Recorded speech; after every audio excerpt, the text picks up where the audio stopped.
Selamat siang untuk anak-anak sekalian. Selamat berjumpa dalam kegiatan kita hari ini.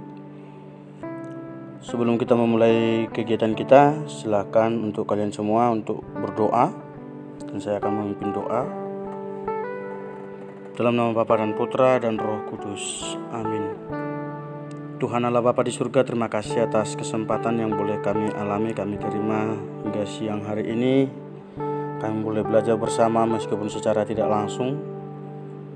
Pada hari ini kami akan membahas materi pembelajaran tentang Yesus Putramu adalah Allah dan Juru Selamat. Tuhan, bantulah kami, bimbinglah kami dan berikanlah kami roh kebijaksanaan, sehingga kami boleh memahami, mengerti, dan mengimani Yesus Putramu sendiri sebagai Allah dan Juru Selamat kami. Tuhan, bantulah kami dalam kegiatan pembelajaran ini, sehingga kami semua memperoleh semangat terus-menerus untuk mau belajar, mengembangkan diri kami untuk masa depan kami. Semuanya ini kami mohon kepadamu ya Bapa, dengan perantaraan Yesus Kristus Tuhan dan Juru Selamat kami. Amin. Dalam nama Bapa dan Putra dan Roh Kudus. Amin. Baik, untuk kalian semua, hari ini kita akan belajar tentang Yesus Kristus, Putra Allah dan Juru Selamat. Sebelumnya kita sudah belajar tentang Yesus sebagai idola dan sahabat sejati. Nah, hari ini kita mengenal Yesus sebagai Putra Allah, atau dengan kata lain kita mengenal gelar-gelar Yesus. Karena ada banyak sekali disebutkan dalam kitab suci gelar-gelar Yesus, yaitu misalnya Mesias, anak manusia, anak Daud, anak domba, guru, tuan, dan lain sebagainya. Nah, gelar pada umumnya memang dipergunakan oleh kalangan Yahudi untuk menyebut sebuah status bagi raja yang adil, yang diharapkan datang dan menyelamatkan, misalnya gelar-gelar Mesias. Gelar-gelar Yesus dipengaruhi oleh cara pandang para penulis Injil dan konteks cara pandang religius masyarakat pada waktu itu. Ada banyak gelar-gelar Yesus, seperti yang saya katakan tadi, Mesias, anak manusia, anak Daud, anak domba Allah, dan lain sebagainya. Pada intinya melalui gelar-gelar ini, kita memahami, kita mengerti bahwa Yesus adalah Sang Juru Selamat umat manusia. Maka materi hari ini mengajar kita untuk mengenal gelar-gelar Yesus, agar dapat menempatkan gelar-gelar itu sebagai bentuk penghormatan paling mendalam, ya. Sebagai bentuk penghormatan paling mendalam bahwa Yesus adalah pribadi yang istimewa. Bahkan ia adalah Putra Allah sendiri. Mungkin di antara kalian ada yang sudah mendengar atau mungkin ada yang bertanya, apa maksudnya Putra Allah? Allah kok punya putra gitu ya. Nanti silakan kita bahas sendiri nanti dalam komentar kalau kalian mau bertanya. Gelar religius tersebut menunjukkan bahwa Allah berperan aktif menyelamatkan manusia. Jadi gelar Putra Allah itu menunjukkan bahwa Allah itu ambil bagian dalam keselamatan manusia.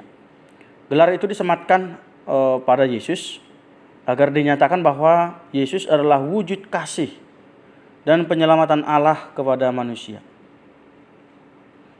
Melalui gelar-gelar tadi yang saya katakan tadi, kita semua, kalian semakin mencintai Yesus. Gelar itu bukan hanya sekedar sebutan atau jabatan, melainkan menyangkut gelar istimewa karena iman. Rasul Petrus itu menyatakan bahwa Yesus adalah Mesias. Ingat ya, siapakah aku menurut mereka? Ada yang mengatakan Elia, ada yang mengatakan nabi-nabi sebelumnya ya. Tapi Petrus mengatakan engkau adalah Mesias. Pengakuan Petrus ini mengatakan Yesus sebagai Mesias itu sebagai pengakuan iman yang luar biasa. Mengapa luar biasa? Karena Rasul Petrus sudah mengakui imannya akan Yesus sebagai yang diurapi Allah. Mesias, Mesayah, artinya yang diurapi. Maka hari ini kita mau membahas atau mendalami tradisi-tradisi Kristiani yang bisa membawa kita mendekatkan kita kepada Yesus Kristus.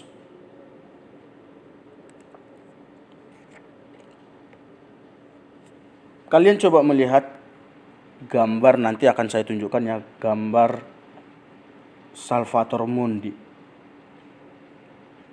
yang merupakan lukisan karya Leonardo da Vinci. Salvator Mundi artinya penyelamat dunia. Lukisan ini diperkirakan dilukis pada tahun 1490-an. Nah, kalian coba mengamati, melihat gambar tersebut, dan apa kesan yang kalian tangkap dari lukisan tersebut, di mana Yesus disebut sebagai juru selamat dunia yang dibuat oleh Leonardo da Vinci. Apa kesan yang kalian tangkap? Oke. Kemudian untuk semakin mendalami tentang Yesus sebagai putra Allah dan juru selamat manusia, coba kalian menjawab ini dalam buku catatan kalian ya. Silakan dalam buku catatan. Hal-hal apa saja yang membuat Yesus mendapatkan gelar sebagai putra Allah dan juru selamat dunia? Sekali lagi, hal-hal apa saja yang membuat Yesus mendapatkan gelar sebagai putra Allah dan juru selamat dunia? Yang kedua, apa artinya gelar Yesus sebagai putra Allah dan juru selamat dunia? Apa artinya gelar Yesus sebagai putra Allah dan juru selamat dunia? Ketiga, apa dasar yang menyebabkan Yesus diberi gelar putra Allah dan juru selamat dunia? Apa dasar yang menyebabkan Yesus diberi gelar putra Allah dan juru selamat dunia? Coba kalian jawab nanti pertanyaan tersebut dalam buku catatan kalian.